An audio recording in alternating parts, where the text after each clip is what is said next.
Parang may nadinig ako na may nagsabi noon ng double date. Okay, next time we go on a date, you have to eat something else then. Okay, this is the next time, right? I gotta redo.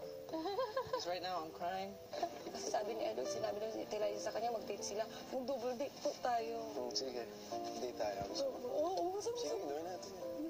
Promise yun, ha? Promise. Natuloy ba yun? Hindi pa po. Baka pwede ngayon, kuya. Sasalitin na kami. Kung okay lang sa iyo, sa iyo, kuya. Tingnan ko kung magagawa ko. Di ba't sinabi ko sa inyo kanina na pag-iisipan ko ito? Apo. Yes po. At napag-isipan ko na. At ito'y magaganap na. Ngayon. Now na? Oo. Handa ba kayo? Apo. Yeah.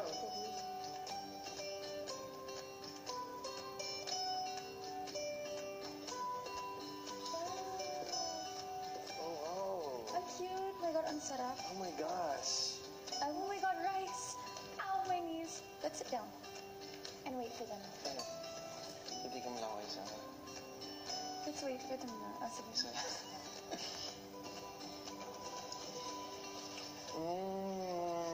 Ilang hangan kaya ni Kuya lahat? Oh my gosh, pati yung sarap. Oh my gosh, it's so sarap. Let's maybe try it. Enrique, wait lang ha. Hintayin mo yung ka-double date ninyo.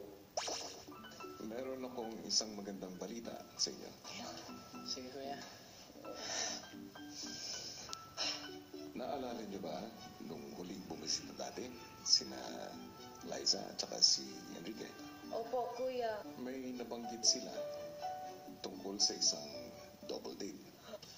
Sa ngayon, pinayagan ko sila sa kanilang request. Kasama kayo. Oh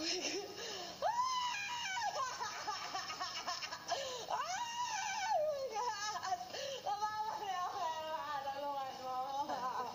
Ngayon, nais ko, pumunta kayo sa eviction room. Kung saan ay nag-aantay na sila sa inyo ngayon. Sila. Sige, go.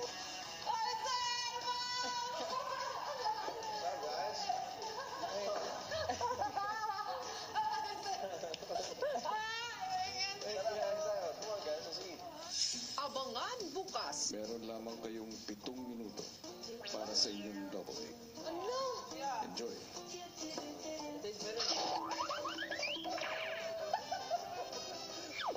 At isang mabigat na pagsubok ang pagdaraanan ni McCoy at Elise. Meron po siyang nararamdaman na lungkot. Ganon din po yung nararamdaman ko. Tayo, ano ba ang nararamdaman mo? Pwede ba malaman? Hindi naman kailangang pigilan. Dadagdag pa ako sa iyo. Iisip mo. Bakit di mo na lang sabihin na? Lahat ng yan dito lang sa Dream Team ng Pinoy Big Brother, Lucky Season 7.